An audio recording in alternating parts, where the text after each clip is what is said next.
Salve, salve, meu amigo, minha amiga, seja muito bem-vindo, seja muito bem-vinda a mais um vídeo aqui no canal Marco 10 Clássico do YouTube. Se você ainda não é inscrito, está chegando pela primeira vez, não deixe de se inscrever, deixar o seu like, compartilhar o vídeo com seus amigos caso você goste do conteúdo, ativar o sininho de notificações para não perder as novidades e também comentar por aqui. Bom, chegou ao fim a temporada de 2021 para o Corinthians e por conta disso eu acho que vale a pena a gente fazer um balanço do que foi essa temporada. Eu vou separar essa análise geral em 3 vídeos diferentes. Esse primeiro, erros e acertos do Silvinho, 5 erros e 5 acertos do Silvinho ao longo desse ano. Tentar sair um pouco desse superficial do tem que ficar, tem que ir embora. Tentar analisar o que de fato foi o Corinthians do Silvinho em 2021. Depois vou fazer um vídeo sobre destaques individuais positivos e negativos deste ano. E para finalizar, como seria o meu Corinthians para 2022? Quais seriam os meus titulares para começar a próxima temporada? Então vamos dar o pontapé inicial nessa pequena série falando sobre erros e acertos do Silvinho. Confesso que foram mais fáceis, ou foi mais fácil achar os 5 erros do que os 5 acertos, mas a verdade é que houve sim coisas positivas no trabalho ao longo desse ano, e é sobre elas que eu vou começar a falar neste vídeo. Primeiro acerto, que acho que é o que mais salta aos olhos, foi a performance da dupla de zaga. Gil e João Vitor foram se consolidando ao longo do ano como uma dupla entrosada, uma dupla que vence a maioria dos duelos contra os atacantes, uma dupla que tem boa saída de bola, né? Vale a pena dizer que o Gil melhorou muito nesse aspecto sob o comando do Silvinho também, evitando os chutões, né? Evitando lançamentos para ninguém, muita saída de bola no pé, muito controle e domínio de bola, dribles curtos, inteligência de posicionamento e, no caso do João Vitor, muita velocidade nas coberturas, muita capacidade de condução.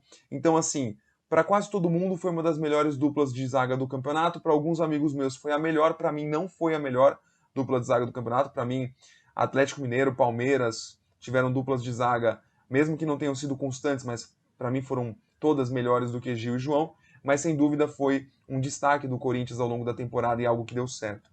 Segundo acerto do Silvinho, a investida no Cantilho de primeiro volante, uma surpresa, né?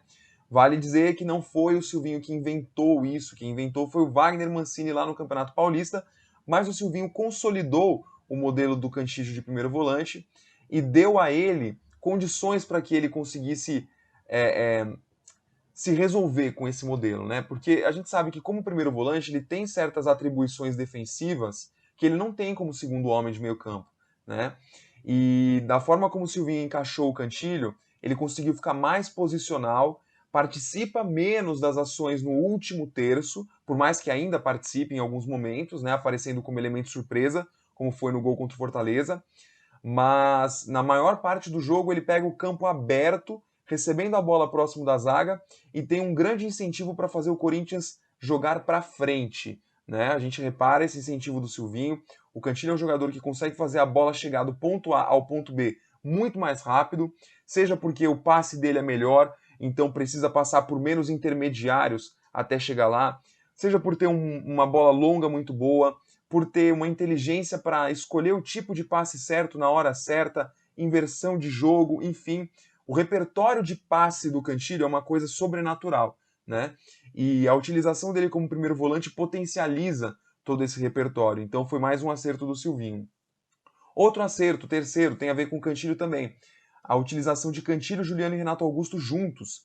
Isso começou lá no jogo contra o Palmeiras, uma semana em que o Silvinho vinha muito pressionado e ele abriu mão de um volante de marcação. O Gabriel estava suspenso, o mais cotado para assumir a vaga era o Xavier, mas o Silvinho abriu mão de um volante de marcação e colocou um meio-campo com Cantillo, Renato Augusto e Juliano, algo arriscado e que deu muito certo, porque com os três o Corinthians de fato envolveu o Palmeiras com a posse de bola e talvez tenha sido um dos melhores jogos do Corinthians ao longo da temporada. Depois não deu para entender muito bem por que ele não voltou a colocar esse trio de meio-campistas quando o Cantillo voltou a ficar à disposição depois de ter passado por uma pequena lesão. Ele preferiu o Gabriel nessa posição e aí o Corinthians teve outro estilo de jogo. Mas fato é que utilizar um trio de jogadores no meio campo sem que nenhum deles fosse um marcador em essência foi positivo, foi arriscado e deu bastante certo, foram os melhores momentos do Corinthians ao longo da temporada.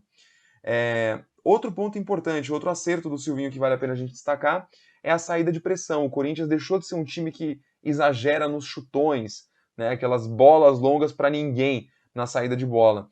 Passou a ser um time que tem um pouco mais de controle, especialmente depois da chegada do Juliano. Ele ajudou muito aqui na base da jogada, o Corinthians a ter drible curto, a sair da pressão dos marcadores quando o time aperta, né, quando o adversário aperta essa marcação lá em cima. O Corinthians hoje é um time que consegue rodar a bola, pelo menos nessa iniciação da jogada. Isso é um ponto positivo.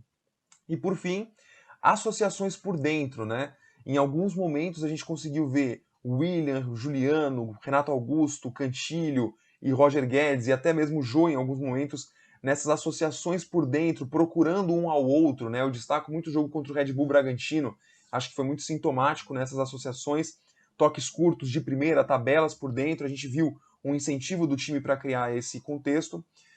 Contra o Palmeiras isso aconteceu em alguns momentos, contra o Fortaleza no segundo tempo aconteceu, contra o Santos, um ótimo jogo do Corinthians na temporada, aconteceu também. Então acho que ofensivamente esse foi o grande destaque, a grande alternativa ofensiva que foge daquele comum, que foge daquele protocolar e que deu certo ao longo da temporada. Muito bem, agora vamos para os erros. Estes foram os 5 acertos. Os 5 acertos, vamos para os erros agora. Esses estão mais manjados já, né? O primeiro de todos os problemas do Corinthians do Silvinho foi sair das marcações individuais, né? Quando os times adversários colocavam 4 jogadores para marcar individualmente os 2 pontas do Corinthians e os 2 interiores do Corinthians, o Corinthians não conseguia jogar, não tinha nenhum repertório para sair. Foram vários jogos em que o Corinthians não conseguiu ter 5, 6, 7 finalizações. No último jogo da temporada, o Corinthians teve uma finalização no gol do adversário, um negócio absurdo para o elenco que o Corinthians tem, inconcebível, né? Mas foi a realidade ao longo de vários jogos. Contra o São Paulo, o Corinthians sofreu muito com isso. Contra o Flamengo, demais também. Contra o próprio Grêmio, na Neoquímica Arena, o Corinthians sofreu com isso também. O Grêmio é um time que faz essa marcação individual. Então, para mim, esse é o erro mais gritante ao longo da temporada. Falta de mecanismo para sair dessa marcação individual. Outro erro, a insistência em modelos com centroavante. Quando o Corinthians, o elenco do Corinthians, pedia que o Silvinho pelo menos testasse modelos sem centroavante. Ah, mas ele usou o Renato Augusto de falso 9, mas usou o Luan de falso 9. O Luan e o Renato Augusto foram noves, não foram falso 9. Quando os dois jogaram, os dois eram os responsáveis pela função de profundidade, e isso configura a função tradicional de um camisa 9. Falso 9 é aquele cara que tem liberdade para circular pela região do meio-campo e a profundidade passa a ser exercida por outros jogadores. No Corinthians, todos os jogos houve alguém centralizado responsável pela profundidade, seja Jô, Renato Augusto, Roger Guedes, nunca houve falso 9 nesse ano no Corinthians. E o elenco pede um 4-4-2, né, gente? Com o William, Roger Guedes e sem a presença de um centroavante consistente para fazer a função, o Silvinho deveria ter ao menos testado um modelo com 2 atacantes sem uma referência. O terceiro ponto que para mim choca um pouco é a gestão de elenco. A lesão do Juliano é muito sintomática, um jogador que tinha acabado de voltar, não fez pré-temporada, voltar a jogar, estava parado praticamente, e teve 19 jogos em sequência, né, como titular em todos eles. Então faltou uma sensibilidade melhor, talvez. É óbvio que isso não tem a ver com amadorismo do departamento fisiológico, com falta de equipamento. É uma questão de feeling de um treinador que está em início de carreira. E talvez tenha faltado um pouco dessa tarimba para perceber isso. Assim como para perceber que o Fábio Santos, por exemplo, é um jogador que deveria ter ficado no banco mais vezes. Porque o Corinthians precisa seriamente começar a preparar o Piton de verdade para ocupar a lateral esquerda. Não dá mais para contar por muito tempo com o Fábio Santos, não vem entregando um bom rendimento. O Piton compromete em alguns momentos, compromete, mas só vai ganhar ritmo de jogo se jogar. Só vai melhorar se jogar. Precisa tratar com mais seriedade a questão da nossa lateral esquerda. E faltam oportunidades ao Piton para que ele se desenvolva no time principal do Corinthians. Quarto ponto importante, falta de eu coloquei até aqui, né? Eu escrevi como o Silvinho precisa liberar mais jogadores para atacar. Hoje o futebol moderno se fala tanto em 2-3-5, às vezes até em 2-2-6, em ter 5 jogadores na última linha atacando, 6 jogadores, e o Corinthians passou a maior parte do campeonato atacando com 2 ou 3 no máximo, né? Fagner preso, Fábio Santos preso, no mínimo um dos interiores preso, o primeiro volante preso. O Corinthians era um time que tinha muita dificuldade de soltar o time para atacar, né? Atacava com poucos jogadores, não empurrava o adversário para trás, né? E isso dificulta a criatividade. Exemplo disso, que é muito sintomático, né? E que passa para o meu quinto erro aqui também. Então o quarto é essa questão, falta de jogadores no ataque, e o quinto erro é a lentidão da transição ofensiva. O Corinthians não consegue jogar sem que seja naquele ataque posicional, né? Naquele ataque meio de pimbolim, assim, o pessoal até brinca, né? Meio ataque de pimbolim. Ataque posicional funciona, tem vários times que executam na Europa, no Brasil, mas você precisa ter outras alternativas de ataque. O Corinthians não contra-ataca, gente. O Corinthians se recusa a contra-atacar. Justamente porque não libera jogadores para fazer a transição ofensiva mais rápida com mais jogadores, né? Libera dois, vamos fazer um contra-ataque, vai o Mosquito, aí o Mosquito sozinho, correndo 50, 60 metros contra a defesa inteira do adversário. Ou o Roger Guedes fazendo a mesma coisa. Não, tem que chegar o Mosquito no contra-ataque junto com o Renato, junto com o Juliano, junto com o Fagner, junto com o Roger. Tem que chegar uma transição ofensiva verdadeiramente rápida, não uma ação individual em direção ao ataque rápida, né?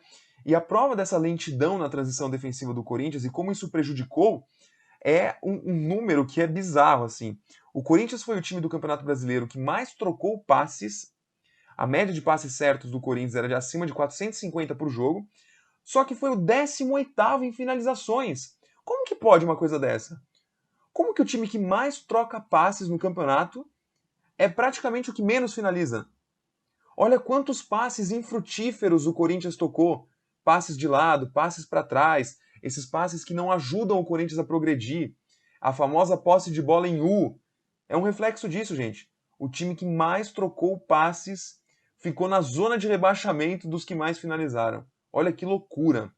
Se você pega, vamos pegar a referência do Silvinho, que é o Tite, né? Segundo o Silvinho, o Tite é a referência dele.